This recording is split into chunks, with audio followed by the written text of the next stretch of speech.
J'ai récupéré la guitare de ma cousine quand j'avais 15-16 ans. Mais en même temps, c'est le moment aussi où on a commencé à écouter de la musique assez sérieusement et on peut dire que c'était quelque chose d'assez spontané. C'est pas comme si on avait appris le violon à 6 ans puis ça nous avait dégoûté de la musique. Parce qu'on avait écouté, par exemple, dans mon cas, des groupes comme les Stone Roses ou les Clash et on avait l'impression que j'avais l'impression que c'était pas si compliqué à faire.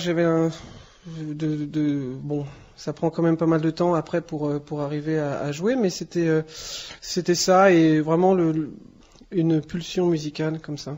Alors moi, je m'appelle Pedro, je suis bassiste et je m'occupe aussi un peu de tout ce qui est programmation dans le groupe. En fait, moi, je suis venu aussi à la musique assez tardivement, à la basse, et en plus de ça, j'avais du mal un peu de trouver des groupes, donc en fait, j'ai pu me faire prêter assez rapidement un 4 pistes et j'ai commencé à bidouiller un petit peu dessus. Et en fin de compte, j'ai appris pas mal de choses dans ces années 4 pistes parce que ça te permettait de décomposer une chanson. Ça veut dire commencer par la rythmique, la base rythmique, après rajouter des mélodies, des ambiances et voilà. Donc ça a été très formateur, quoi.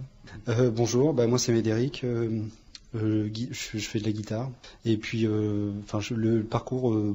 C'est un peu comme tout le monde, en fait, moi je suis venu peut-être encore plus tard, vers 31 ans, en tout cas pour l'instrument, ça a été un peu plus tard. Après, peut-être qu'il y avait une sensibilité vers des styles de musique plus particuliers, c'est-à-dire que je suis pas allé vers la variété française ou quoi que ce soit, ou d'autres genres, et puis je pense qu'on a tous plus ou moins appris à jouer ensemble après 2-3 formations, du moins on apprend encore.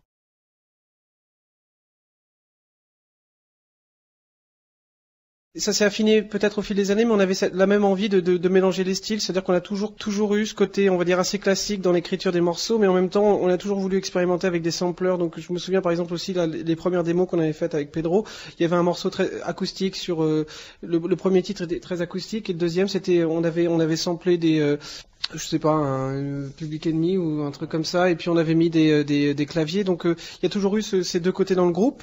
Et après, il y a eu un apprentissage, par exemple, quand on enregistrait Puzzle avec Andy Chase. Là, c'était la première fois qu'on se retrouvait dans un studio, on va dire professionnel. Donc là, on a appris énormément avec Andy. On a appris vraiment à produire le disque parce que je pense que on était concentré pour réussir à enregistrer nos parties correctement. Donc l'aide d'Andy a été vraiment primordiale sur ça. Après, on a enregistré un deuxième album qui s'appelle Wallpaper for the Soul avec Andy encore, mais cette fois-ci je pense que son rôle avait changé. Juste après Puzzle, on avait commencé à aussi investir un peu dans du matériel, commencer à produire nos démos, et donc finalement on avait un rôle à peu près égal avec lui. C'est pour ça que le troisième, on pensait qu'on pouvait quasiment faire tout seul. Il y a aussi l'approche, l'écriture des morceaux qui a évolué aussi au fil des années, et sur le dernier par exemple, contrairement aux autres où tout était très répété, presque aussi maquetté, vraiment maquetté avant. Là, on voulait simplement voir ce qui allait se passer en studio avec quelques idées comme ça, mais on a écrit les morceaux en fait sur une période de 3 mois. Donc je pense que c'est important de changer les méthodes et surtout d'apprendre toujours un peu plus.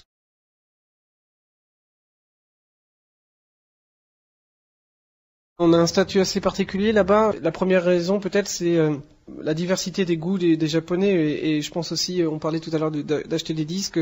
Si là où on se ruine le plus, c'est quand même au Japon. Il y a une telle offre, que ce soit dans les rééditions et aussi dans tous les vinyles. Je pense que ce sont des gens qui sont très curieux et je pense quand notre premier album est arrivé, c'était juste après la vague de la French Touch électro, et donc je pense que ça avait un peu attiré l'attention sur la musique française. Et après, je pense que aussi quand les gens ont écouté l'album, il y avait un mélange de pop 60s et c'est un genre dont ils sont très friands. Il y avait aussi des accords un peu bossa nova, c'est quelque chose qui leur plaît beaucoup. Et après, on a toujours essayé d'inscrire quand même nos morceaux dans la modernité, de faire quelque chose d'intemporel, mais aussi de se servir des éléments du moment. Donc, je pense qu'il y avait cette combinaison de différents éléments qui leur a plu tout de suite. La dernière fois, on était au karaoké au Japon, donc on passe notre temps là-bas, mais on regarde Tahiti 80, il y a 2 morceaux par exemple. Que Tahiti 80, c'est ça qui est dingue, on va dans un karaoké, il y a des morceaux des Kings, ou alors des groupes vachement obscurs, très peu connus, ou alors un peu pointus, et tu les trouves en karaoké. Ils ont vraiment une culture musicale assez impressionnante.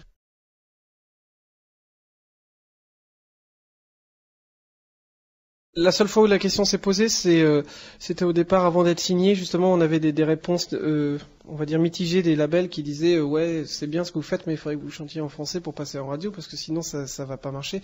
Et donc là, on va dire qu'on a essayé un petit peu on a forcé un peu notre nature, et puis je pense que le résultat était pas très très intéressant, parce que quand on chante en anglais, déjà on fait pas du tout les mêmes inflexions qu'en français, c'est pas le même son, on peut pas dire les mêmes choses non plus. Je pense que l'anglais est, quand on considère la voix comme l'instrument mélodique principal, je pense que c'est souvent l'anglais qui s'impose, parce que c'est beaucoup plus flexible, beaucoup plus rythmique. On peut respecter beaucoup des gens comme Michel Polnareff qui avait une vraie recherche mélodique, et en même temps qui utilisait le français avec vraiment beaucoup de talent. Il y en a quelques-uns comme ça, mais bon. Puis finalement, au début, c'était genre vous chantez en anglais, mais ça va vous fermer toutes les portes. Et puis finalement, la blague au final, c'est que voilà, ça nous a permis au contraire d'aller jouer aux quatre coins du monde, entre guillemets. C'est plutôt pas mal, quoi. Après, je pense qu'on peut faire les deux. Je pense qu'on peut faire de la pop en anglais ou en français. Gainsbourg, quand il faisait chanter les filles ou quoi que ce soit, c'était très fluide. Enfin, il n'y avait pas un côté ça peut être bien aussi. C'est juste nous, en l'occurrence, je pense qu'on a plutôt bien fait de rester sur le truc naturel de départ, qui était finalement de se confronter à des modèles anglo-saxons, et peut-être pas spécialement justement de faire un truc forcé. Mais c'est vrai que ça s'est vachement démocratisé, ce côté la culture anglo-saxonne est rentrée dans la musique française. Quand on a démarré dans les années 90, c'était vachement Dominica, Miossec, enfin, le renouveau de la chanson française. J'ai l'impression que ça, maintenant, il y a beaucoup de jeunes artistes français qui incorporent de plus en plus les modèles anglo-saxons, mais qui continuent de chanter en français, et puis c'est pas toujours très payant, quoi.